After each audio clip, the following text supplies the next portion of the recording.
Welcome to Revolutionize Your Retirement Radio, bringing you insights and strategies to help you create a magnificent and fulfilling second half of life. Here's your host, certified professional retirement coach and best-selling author, Dr. Dorian Mintzer. So I want to welcome everybody to the fourth Revolutionize Your Retirement Interview with Expert series. I'm Dorian Mintzer, owner of Revolutionize Retirement and your host. So let me introduce Olivia Ames Hoblitzelle, I hope I pronounced that right, who is my who's my guest today. And Olivia is a pioneer in mind-body medicine. She's a writer and teacher whose work is inspired by more than 40 years of practice in psychology, Buddhist meditation, and the wisdom traditions. Her best-selling book, 10,000 Joys and 10,000 Sorrows, A Couple's Journey Through Alzheimer's, won many awards. Her most recent book is Aging with Wisdom, Reflections, Stories, and Teachings, and it's a finalist for Forward's Indies Book of the Year Award. And I must say, in the foreword it actually says you need to read the book slowly, and I didn't, I always see those kind of things and I never know that that's accurate, but I must tell you that it is a phenomenal book, and it's just something that you do need to read slowly and savor, because there's so many pearls of wisdom and imagery and poetry and beauty that's part of it. And I really recommend the book. And I know that Olivia does have some slides. Don't worry if you aren't on the internet and you can't see them, because they will be available on the event page as a handout so that you'll be able to see them. And there's some beautiful pictures of people, faces, nature, mandalas. They're lovely to see, but don't freak out if you're just on the phone right now, because you will get to see them later. So let's get started. Olivia, maybe we could start with just sharing what led you to write this book. Yeah, Go ahead.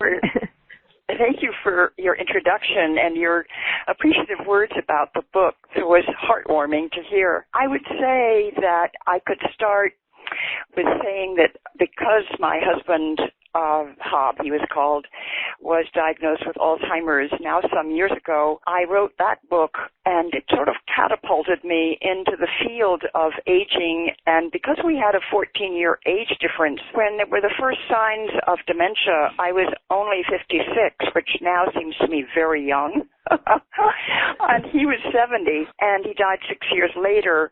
But it was such a challenging journey, and it yielded so much fruit in a strange way, wisdom as well as being harrowing, that I knew I had to write then. And so when the book came out, then I gave a lot of book talks, and I kept meeting with people who were asking very deep questions about the aging process for them personally, and also aging in our culture, which is a seriously age-phobic culture. And I felt so much compassion with everyone, because I've noticed these issues. I've noticed how elders are treated. I've noticed the pervasiveness of ageism. And so I've developed, really, I would call it a kind of passion that those of us who are in these later decades of life, and now I would say that's the 50s, 60s, 70s, 80s, 90s, and beyond, need to overturn this ageist paradigm. We really have to do it. We have to take small steps in our own lives and see where we can speak out. What can we write letters to papers? What can we do? Call into programs like this and others to let our voices be heard, because this is so deep-seated. It's going to take, I think, generations probably to change, but we all probably have felt it. So anyways, that's just a beginning of an answer to your question. I could say I could take it all the way back. Why did I write this book? To my when I was 7 years old, and actually the first slide on my slideshow, or an early one, shows me sitting with my Danish grandmother. and she was in her 80s, and I was her first granddaughter, and she loved me unconditionally. And, you know, it planted, I loved her too, and I used to get sent there for sometimes a week or two at a time, because in those days it was like that. I spent a lot of time with both sets of grandparents, and they had a formative influence on my life. But why do I tell you about her? Because I can remember a moment, actually many moments, but one stands out where she looked at me with so much love that in my little world, it all was well with the world, and somehow it planted a seed that I've always loved old people. And, of course, now I am one, which is, of course, the surprise that I think greets all of us. We can't believe it. That's another topic I can talk about. But I would say that it planted the seed for loving older people and wanting to ask them about their lives. And, you know, each of us is a repository of so much life experience and wisdom and perspectives that the young don't have. And I think the problem now is that the young are so glued to not only their screens, but their very stressed out lives that they don't have much time for older people. And there isn't the kind of familial coming together that there was in days of yore. And that's sad, but that's just the way it is. So how do we respond to that?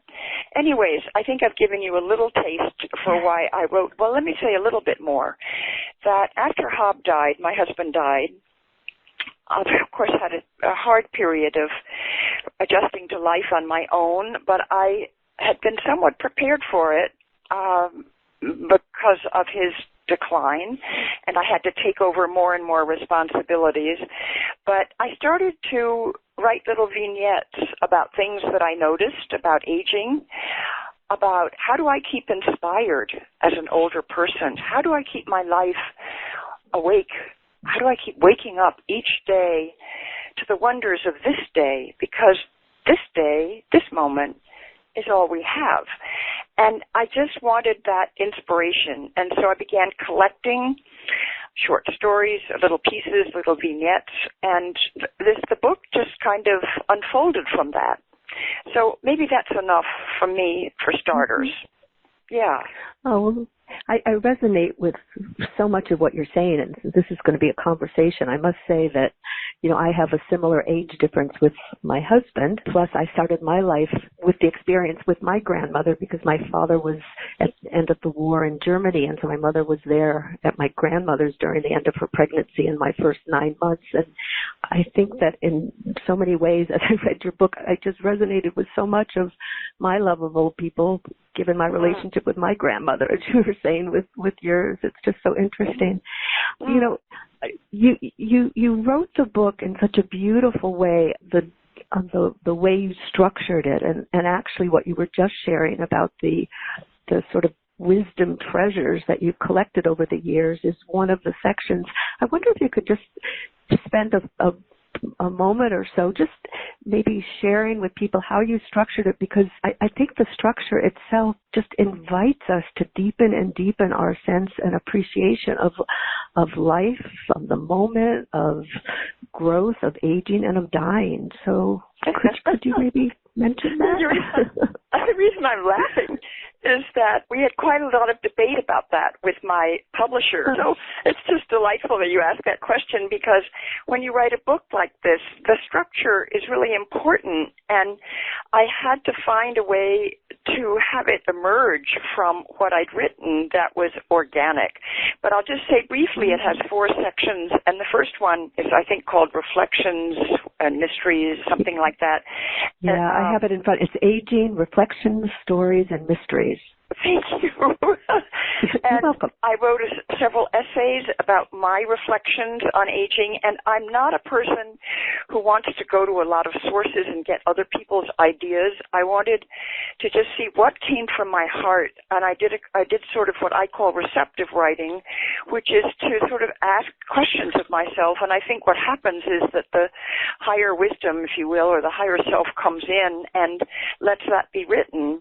And so, for instance, when I well, I better not take off on what's in these different sections in detail, but that's more general. Then the second section is called Wisdom Treasures, and that was really fun for me, but also challenging because I have so many in that I'm teaching a lot. I'm a Dharma teacher, and I also go into sometimes schools or churches to teach, and so I collect stories, and how was I ever going to choose which ones? So, well, let me just tell you one. Is that okay?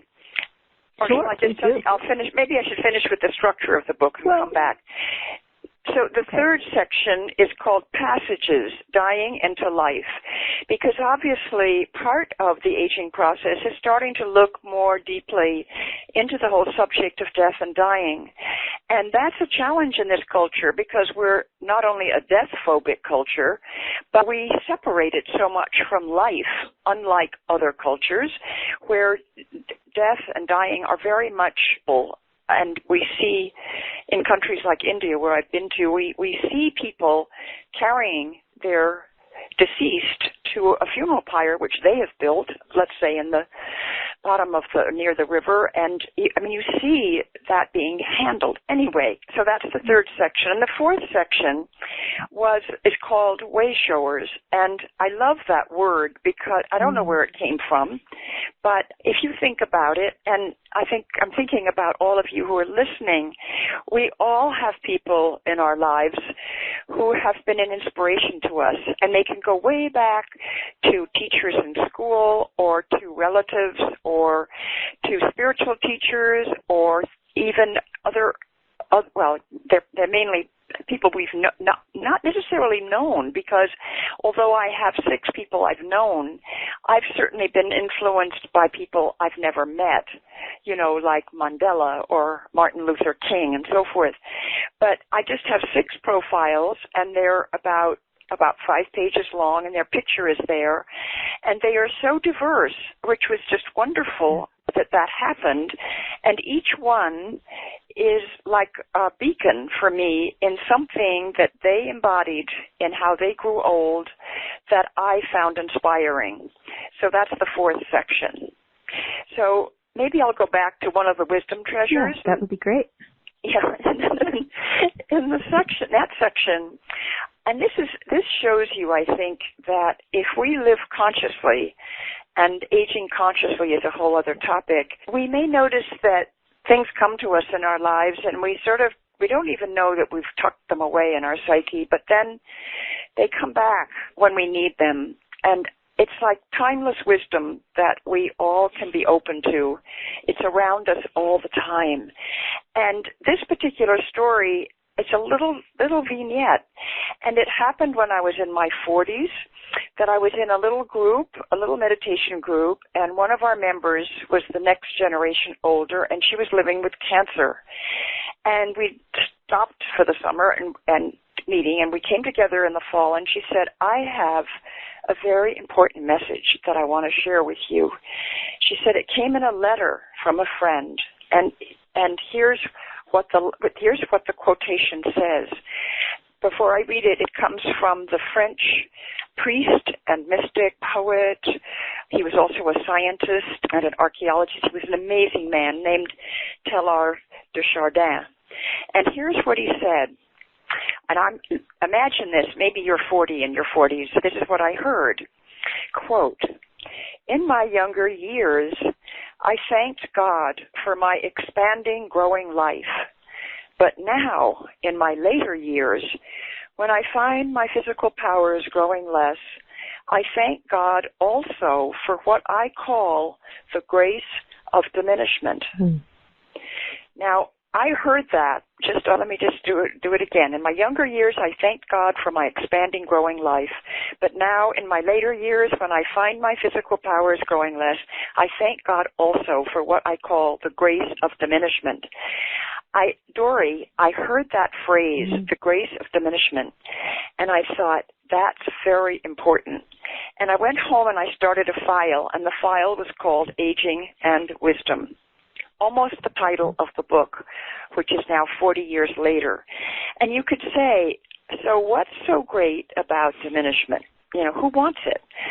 But I knew in my wiser inner self that it was an inevitable part of life, that aging is in the natural order of things, and so it becomes so important what are our attitudes and perspectives towards aging, and that this idea that there could be grace in it was mind-boggling to me. And then, of course, I had it tested with watching my husband's loss of mind, watching his decline, knowing that he would die, knowing that I would be alone, knowing that I had to deal with these hugely challenging situations. And yet there was grace, even where it was so hard. And you said, what grace? What are you talking about? Well, I say it comes in the littlest moments of connection, of taking someone you love, taking their hand, looking at them with love, finding the joys of slowing down, of simplicity, of finding the let's say, the wonder or even the sacred in the most common things. It's all about that. So I better stop talking because I can go on and on about this topic. But I think it's so important to remember, and I perhaps should say something about the shadow, the dark side of aging as well, but that there can be grace even in adversity. Which is such an important concept, and you bring it out in such a beautiful way. You also have a quote, and I can't remember who to attribute it to, but you talked about collapsing into our own vulnerability, and I love that also. That's what when I mentioned at the beginning, those of you who came on late, that this is a book to savor. It's a book to read slowly because, you know, there are these wisdom treasures, which they are, and just thinking about, you know, the kind of note cards we all keep and probably have kept over the years too, and how beautiful it is that you have it in this book and are sharing it with us. And it isn't just, you know, as many people say, the third stage of life, but you lead us into really thinking about the preciousness of life, which also makes the preciousness of death even more vital and real for us. I mean, it's inevitable, and they're the counterpoints of each other. Oh, yes, yes. Well, Kay from Portland, Oregon just had a comment, and she wanted to share this with you. She said, I understand Danish grandmothers because I also had one. She said she recently heard former Secretary of State Madeleine Albright, who said that she doesn't call herself old. She calls herself a perennial. She said, I love this term because I find it very descriptive. We continue to prosper through all the seasons, even though we may need to go dormant and regroup at times. So she wanted to share this term with you. That's so beautiful. I thank you so much for that, because I heard that or read that, but I'd forgotten about it, and I think that's a really wonderful way of seeing it. Perennial. We're forever. That's a wonderful contribution. Thank you. So in the introduction to your book, you say the last stage of life is the most heroic. Can you share more about that? What do you mean by that? Oh, yeah. I've seen it over and over again, because now that I'm in my 80s, I obviously am around old people a lot more, and also I've done hospice work, so been present at a number of deaths, including those closest to me, like my mother and husband. And I've seen people who rise to the challenges of aging in ways that you never would have expected. And why I really say that is that the biggest challenges of our entire lifetime come to us at the end, towards the end. We get a life-threatening illness. We get perhaps chronic pain. We get absolutely catapulted into the unknown. And what happens? Are we ready? Are we ready for that? Well, many people seem to find another gear, if you will, another inner resilience is a phrase I love to use, because I think it's the inner resilience is the product, if you will, of a life that's lived consciously, especially if you have some kind of an inner life. So this heroic response to the enormity of what happens at the end, I see as heroic.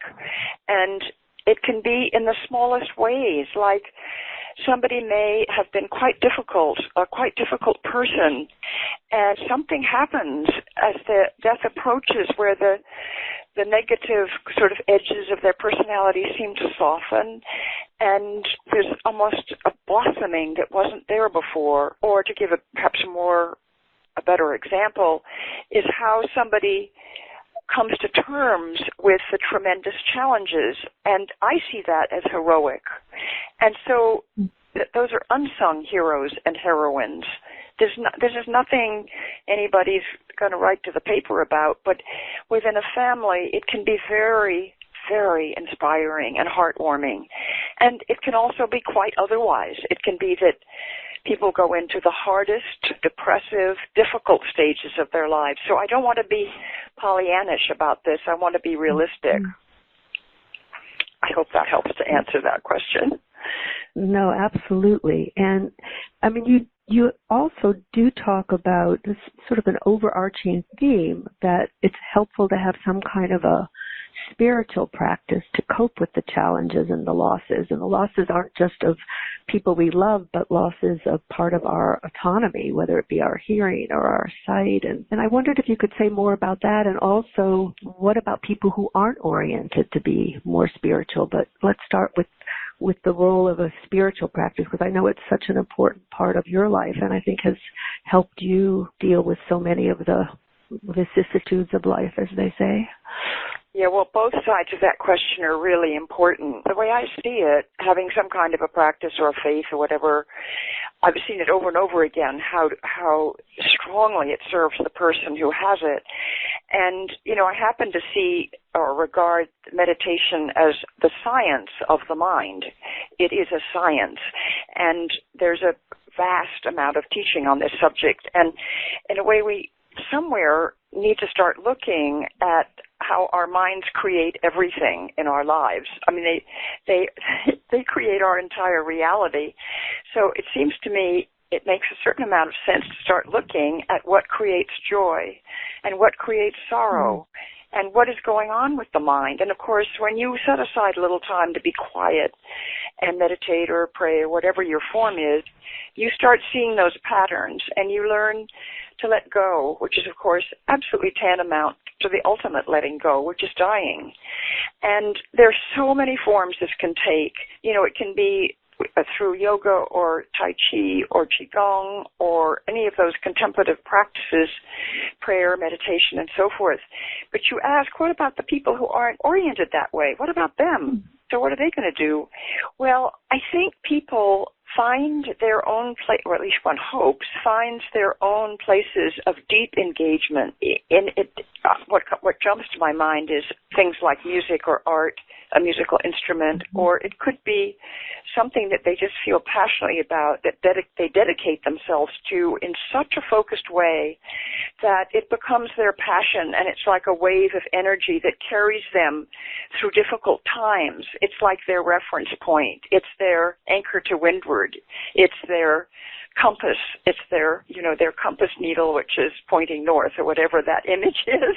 And so that's all there for everybody. But I personally have had so many blessings through the practice of meditation, and I've taught it in all kinds of settings where people come from very different religious backgrounds.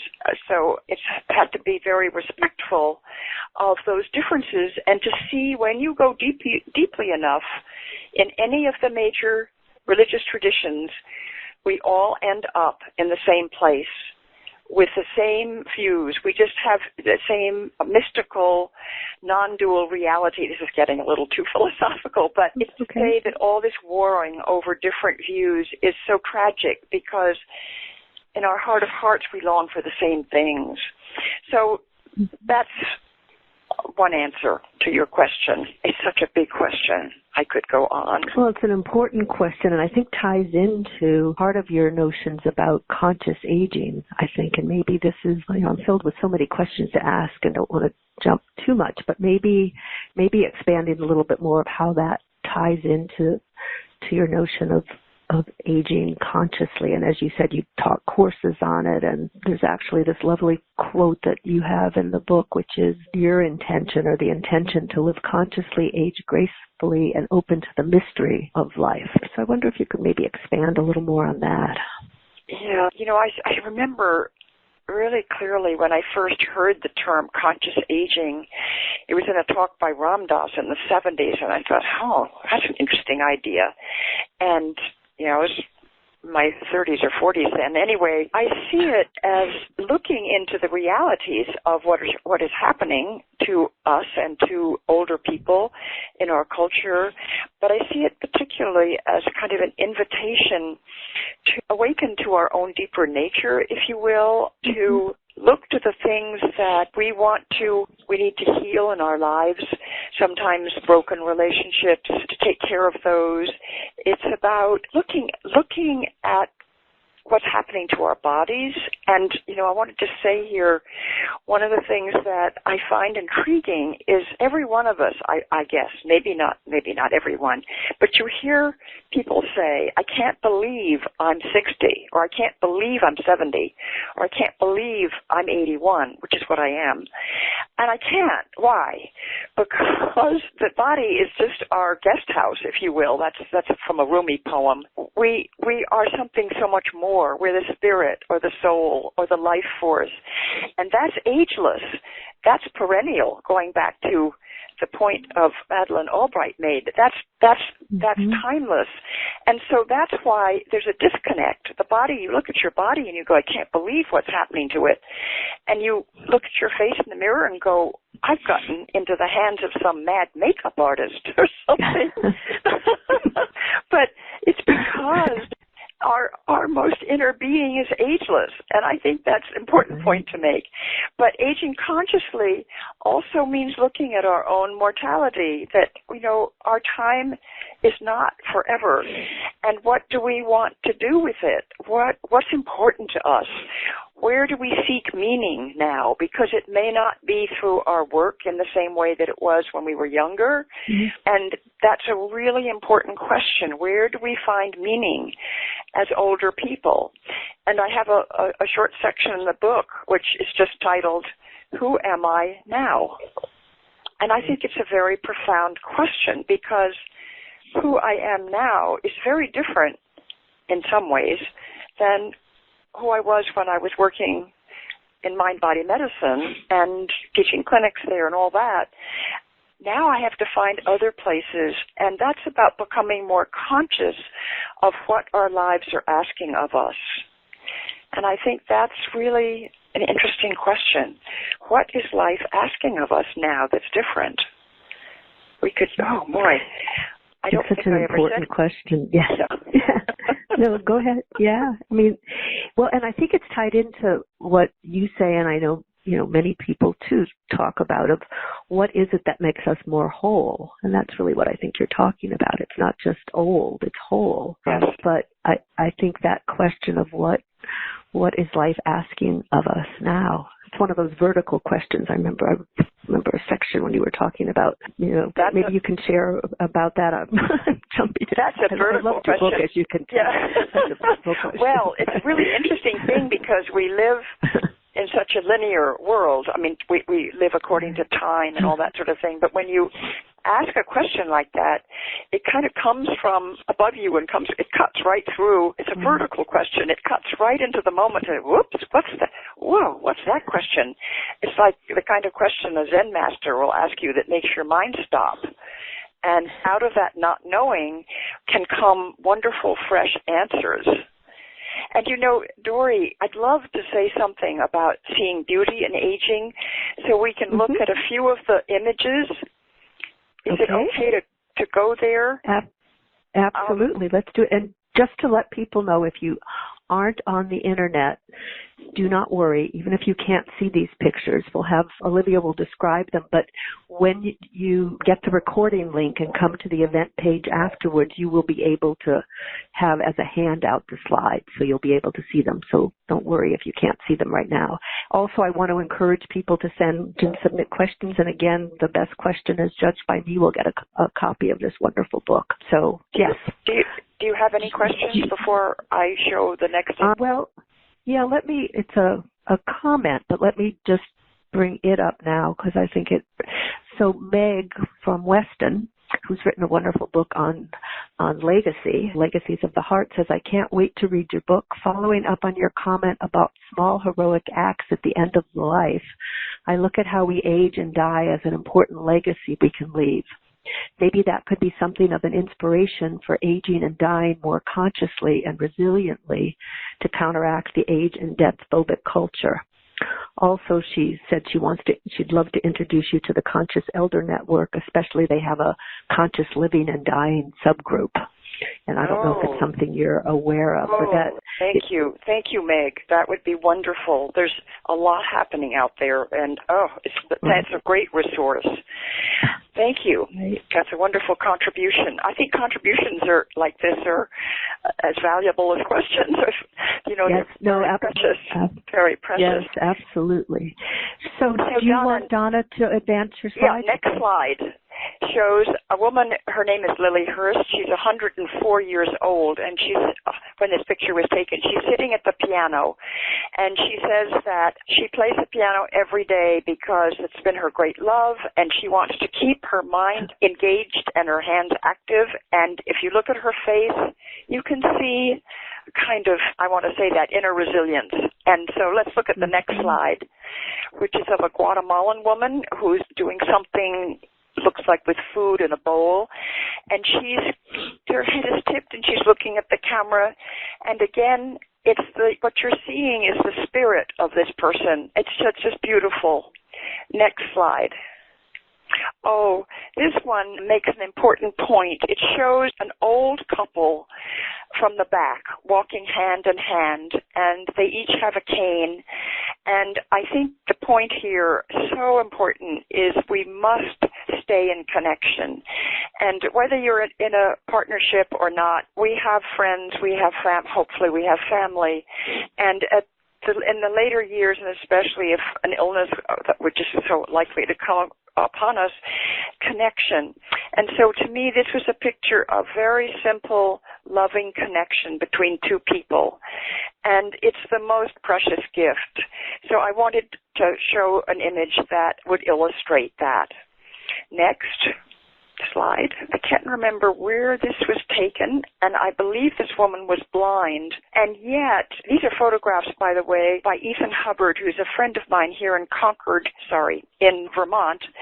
And he went around the world. He's a lifelong photographer, with the purpose of photographing old people in all these different countries. And he encouraged me to use these pictures.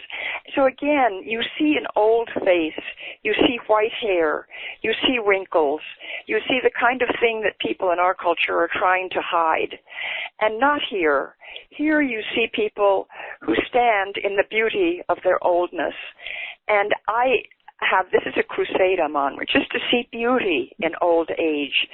And I also want to counterbalance that statement by saying that when people are dealing with depression and loneliness and pain, it's hard to see that, because that's the dark reality of aging. It can be brutal and it can be heartbreaking, and we have to be very clear about that reality too.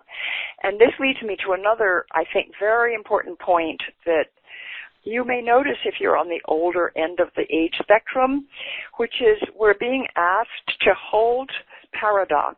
We're being asked to kind of see that there is joy and there is sorrow, and this is life. And it's hard to kind of hold that. But on the other hand, when we do, it's like then we can find the grace which is sort of beyond either extreme. And that it leads me to one other point that I really want to be sure to make, which is when you live in an age-phobic culture, which we do, people's feelings, which are basically based in their fear of aging, their fear of old age, their fear of death and dying, it becomes the shadow, using Jungian terms. Mm-hmm. And what happens with that? You see it come out and erupt in subtle forms, like sort of cutting comments about older people, or sharp humor, or jokes that cut too deeply, or in subtle ways like people don't look at you. it's like I've had a number of people say to me, I'm starting to feel invisible. That's so sad. And yet I've seen that. And that's the shadow side of an age-phobic culture.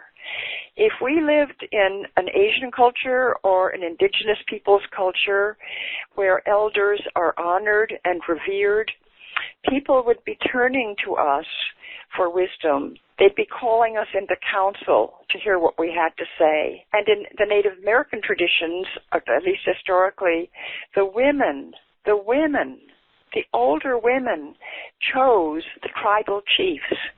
Now, because it was a matriarchy, or there were matriarchal lineages. Anyway, I just wanted to make those points. So, again, coming back to the image, let's go to the next one. An old man from somewhere in the South Pacific. Look at all the lines around his eyes. He's bearded. His hair is turned gray. But look at his eyes. He's looking with a kind of radiant contentment, smile at the camera. And what's conveyed is the spirit of this man. It has very little to do with the state of his body. And so the next slide, Donna, I love this slide. It's of an old woman in Tonga in the South Pacific. And she, too, look at her face. There's no Botox there. There's lifelines. Lifelines are beautiful because they show a life that has been deeply led. It's like the map of our life is on our face. And there's her white hair kind of blowing and the slight smile and again a kind of radiance in her eyes. So those are just the few pictures that I chose to make this point about beginning to see beauty in old age. So I'll stop there because I can go on to the mandalas. Yeah. Do you want to? Shall we do the mandalas toward the end, or would you like to focus on them now? Well, I could go to them because you had mentioned before I talked about beauty in old age, you talked about finding wholeness and conscious aging. Let's go to them now. Yeah, I'll go there. Go right there, sure. Yeah, there's so much, isn't there? This is really fun, Dori. Yeah. I love talking with you, and I love being with all of you out there. I wish we could be even more interactive in the same room, but this is great. I think that, if we kind of let ourselves close our eyes and kind of drop our awareness into our heart center, we can feel a kind of that longing for the fullness of life, for those moments when we felt really alive. It can be in those very little moments of seeing a flower in our garden that's just bloomed, or seeing a beautiful sunset or sunrise. I get so much joy from my daughter's dog. I'm saying the feeling of wholeness and a full heart comes from so many corners of our lives when we're conscious, when we're awake, when we're paying attention.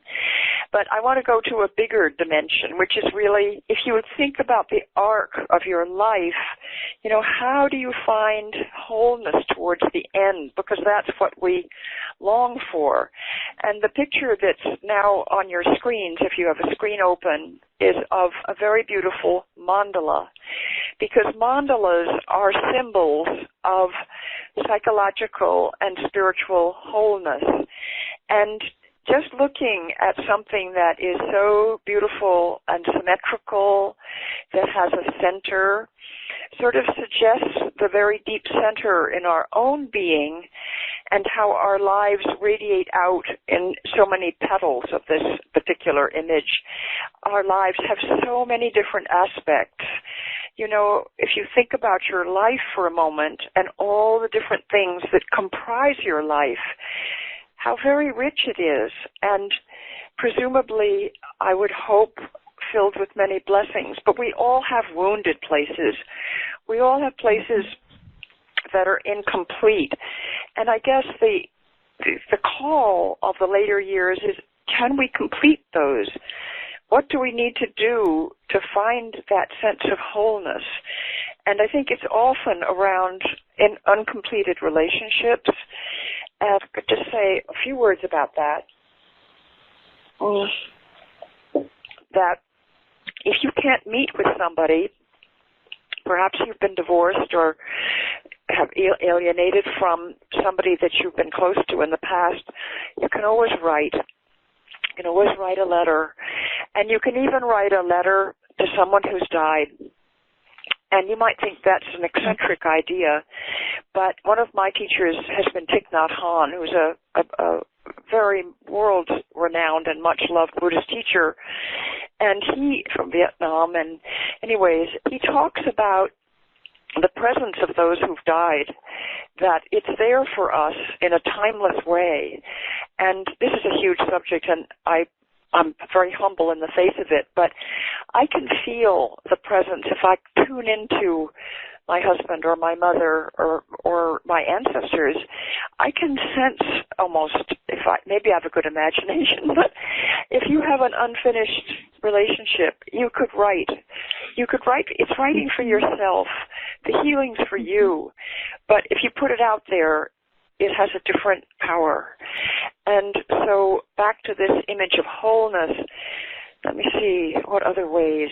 Dori, maybe you want to feed into this about how we find wholeness. Well, but I think that you've talked about it, of that center of ourselves and being able to hold the paradoxes of all of the different parts of life, the good, the bad, the shadow. And I think just the being open to the moment is part of the wholeness, and not being so phobic ourselves. I mean, I'm back to this kind of age-phobic, death-phobic.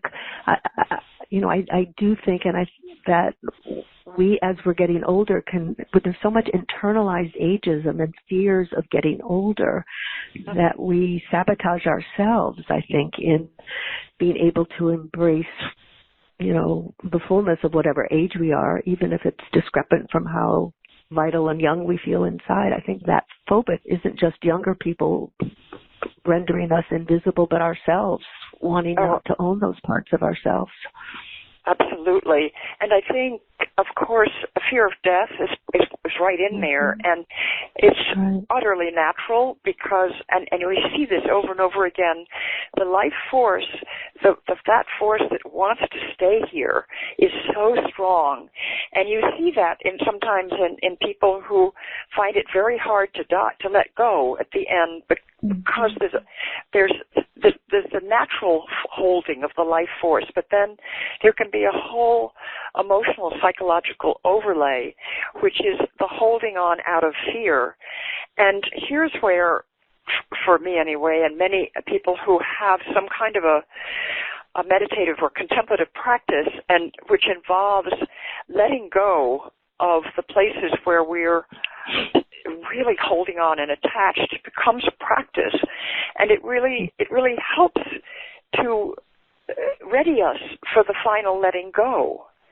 And I'm just trying to think about, one of my teachers who said to me when I went to him at the time that I learned about my husband's diagnosis, and he said, meditation is really a preparation for dying and for death. I thought, okay. That was a new one for me at that time, but I totally see how that applies.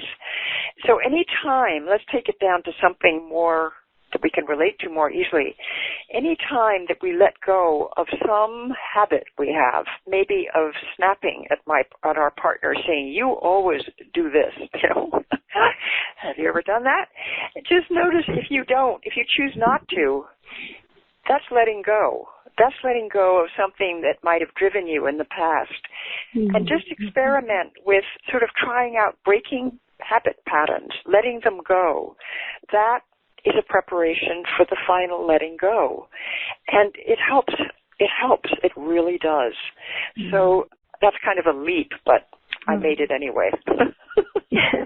Well, that's really helpful. Let me integrate some of the other comments and questions that have emerged from listeners. So Sarah from Woodstock says she's formerly had a challenging relationship with her 90-year-old mother. She says, our relationship has changed 180 degrees because she realizes I am responsible for her care. My mother's developed dementia and recently asked me why she's still alive.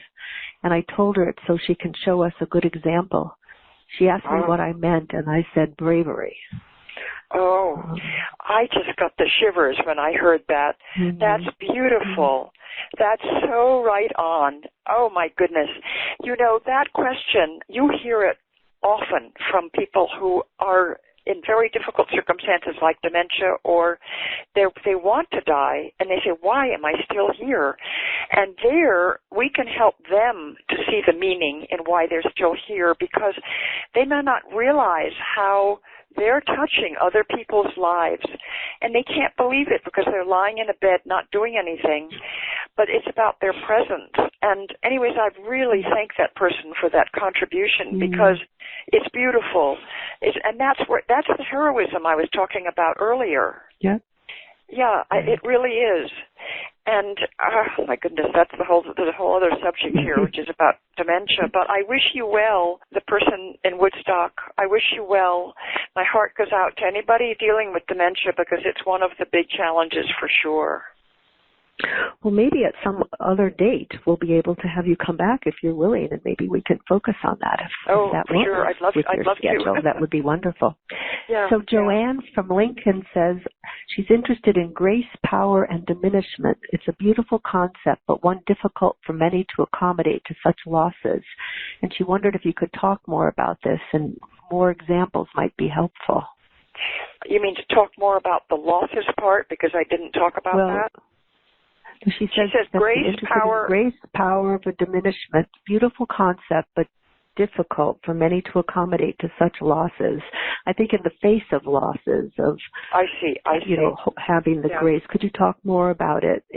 So in the power of diminishment of, I guess, oneself and loss of autonomy or different senses, as well as loss of others, that it's very difficult to, I guess, find a sense of grace. Well, I want to thank you for this question, because I often need a corrective from people like you, because I'm always looking for the positive and the inspirational side of things, and I sometimes forget the really tough, hard part. And believe you me, I've lived there, and I know that too. And so you're so right. It's really hard. I mean, diminishment, this is the paradox. Diminishment, when Desjardins said the grace of diminishment, he was setting forth the highest aspiration. It's very difficult, because we all suffer diminishment, arthritic limitation, loss of sight, loss of hearing, and so on and so forth. That's hard. It's just plain hard. So how do we handle our losses? Well, we need to grieve them, for sure. We need to feel our sadness about them, also our rage and our anger. It's like raging at the world for, why did I get this? Why did I get this? But then, and here's the paradox again, but then when I see, I have some pretty serious visual issues. I need to take somebody's arm. I have physical closeness because of that. I can't drive at night anymore, but somebody drives me, and then I have a new friend. Those are funny little examples from my own life, but it's trying to see, well, there's something that we can take hold of. And at the same time that I was grieving my husband's dying, we were deepening in love. There was something about that was the message. And I feel like you've asked the hardest question, because it's the one that it's driven by our humanity. And so we need our tears, and we need our anger, and we need our rage, and we also need our inspirers like Teilhard de Chardin, and like my efforts in the book. That's only the start of an answer, but it's the best I can do in this moment. No, it's a wonderful answer. We need our way showers, as you were saying too, and you are a way shower. Maybe I could show fast forward, Donna, to the next. There are just two more images. Okay, go ahead. Because their wholeness. I love the stained glass window. It's a rose window. I love it because it has the Hebrew letters for God in the middle. I find that so interesting that it's in a Christian church, but because we need that interfaith dialogue. And then the last image is from India, and it shows a tremendously powerful circular mandala going towards a point of light, because it is said that we die into light, and that's a whole other topic, but you could say that there is such a thing, believe it or not, as an ecstatic death. I've trained with somebody who was present for that, where the person was reporting what he was experiencing as he was dying, and he was going into the light. And the light was so peaceful, so radiant, so all-pervasive, that he was just rhapsodic about the consciousness, the state of consciousness he was in. So that's a whole big topic. But these three mandalas at the end were really to show an aspiration for wholeness, the same idea that I'm coming back to. Mm-hmm. Lovely. And they are so beautiful. Yeah. So let me just keep integrating other people's comments and questions. So Sandra from Seattle says, what wisdom can people facing the prospect of extreme poverty and possible homelessness in their old age call on? That's a real tough one. That's the hardest. Yeah. That's the hardest. I hardly know how to answer it, because it ought to be answered by what our society provides, as it does in the Scandinavian countries who take care of their own. And we have so many people who are homeless and who face what you're describing, dying in poverty. And we need to be, I think, in social action on behalf of these people. That's the only way, only place I even would know where to begin to answer that question, because this has to be the hardest of all, to be homeless and to be impoverished, or to be in a home and impoverished. I hardly know where to start. You have to go to social services of some kind to see if you could get some kind of help. Right.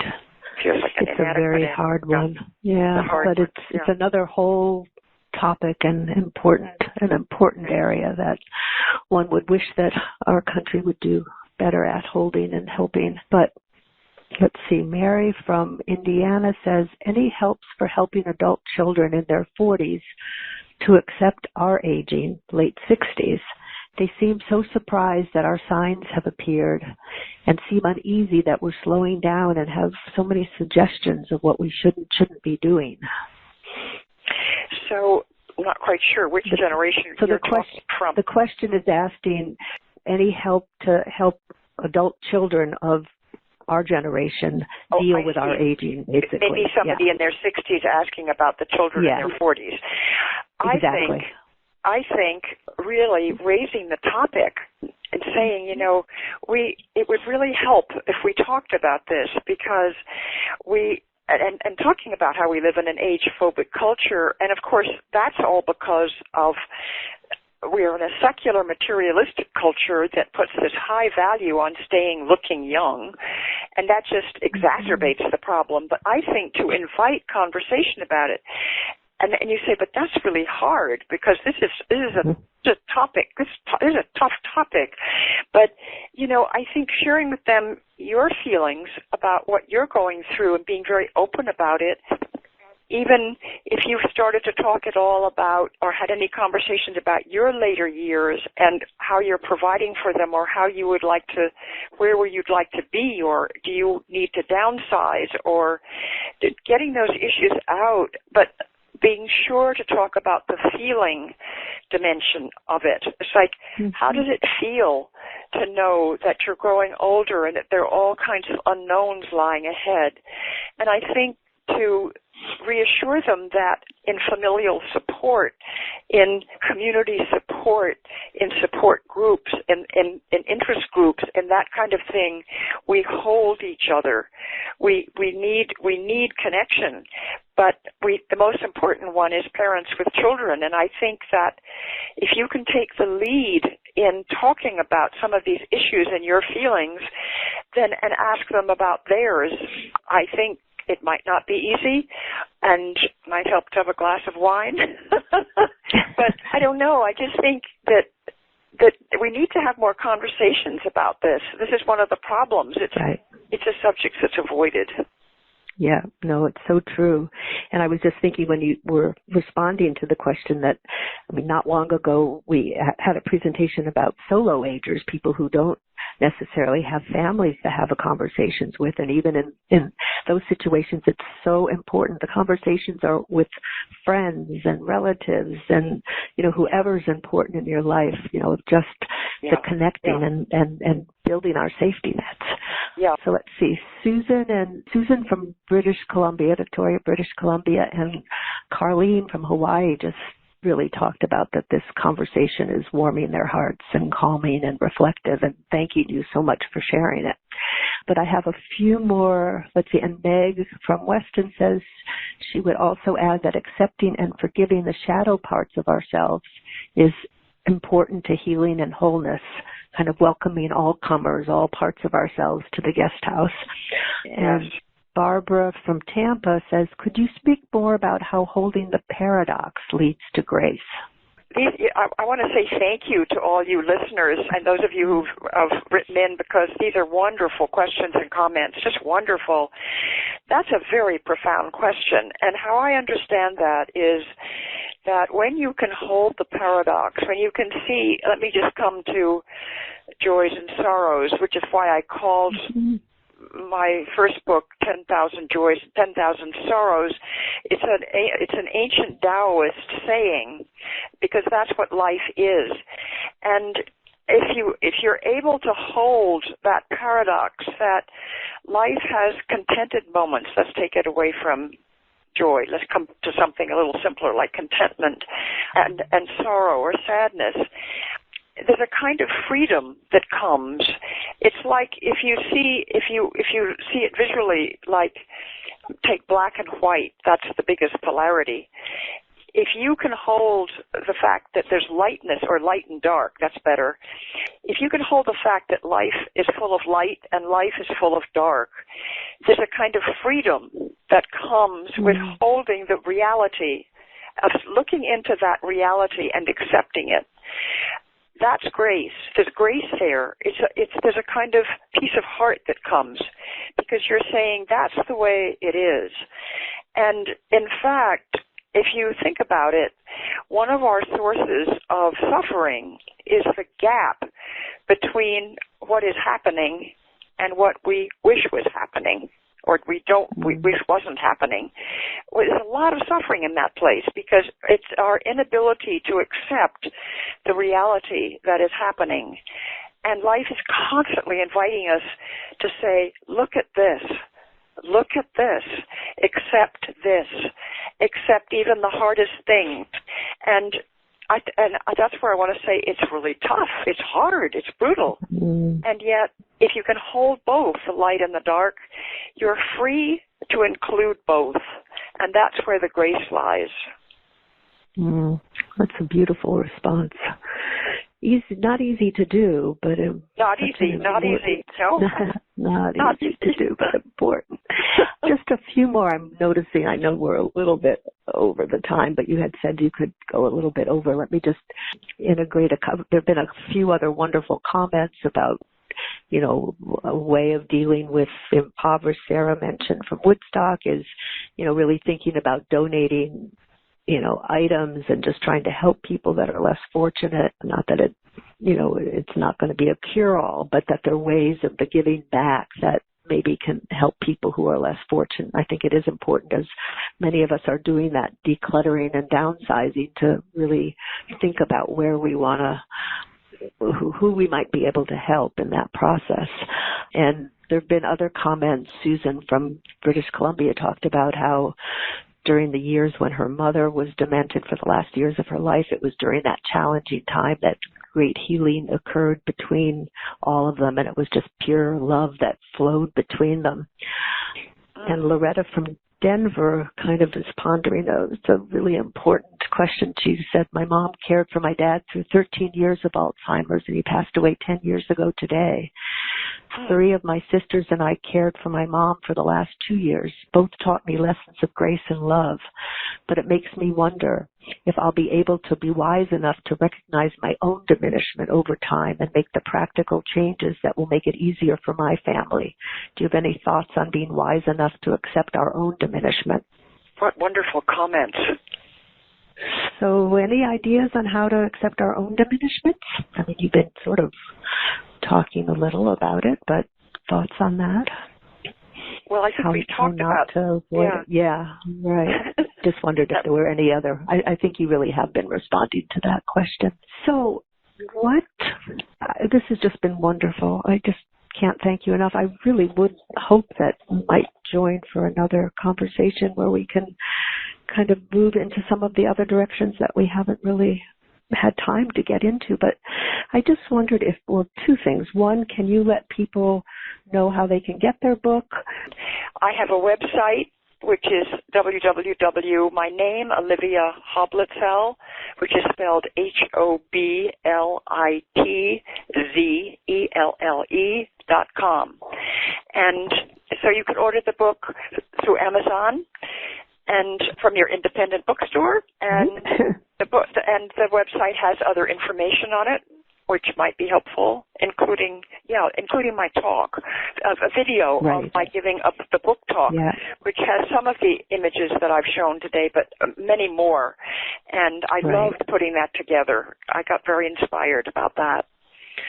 I listened to that. It was a talk that you gave actually in Western Massachusetts. Yes, it was a video with the slides. So I do recommend that, and I recommend that you buy the book. I mean, it's such a beautiful, beautiful book. And, I must say there's been so many things written about, aging and aging with wisdom. This is a special one to savor. And as I said, you need to read it slowly because there's just so much in it. So I really recommend that you take the opportunity of getting the book. So if there's one message that you hope people get from hearing you and reading your book, what would that be? One final takeaway. I think it would be to trust your own inner wisdom and to keep looking for sources of inspiration that can guide you along the way. I think that's what I would say. I think this word inspiration has been really important to me, and so I would pass it along as a touchstone word for you as well. I think that's what I would say. Trusting inner wisdom and finding inspiration. Wonderful. Thank you so much for taking the time today, Olivia. And I really meant what I said before, that you are one of the way showers of sharing, kind of you've taken time to harvest your wisdom and to share it through the book, through your teaching. And I think that some of what you bring too is this embracing both life and death. And not cowering from either. And I just think it's such an important aspect of life and living and dying, that we can all learn from you. So I just want to thank you again so much. And I really do hope that you will join us another time. And I hope when you're back in Massachusetts from Vermont that we can maybe actually meet in person. I would love to do that. That would be great. That would be fun. Thank you so much, Dory. Well, thank you. So thanks again, everybody. And thank you, Olivia. Take care, everybody. You've been listening to Revolutionize Your Retirement Radio with Dr. Dorian Mintzer. To learn more about the resources mentioned on today's show, listen to past episodes, or download our free retirement transition guide, visit revolutionizeyourretirementradio.com.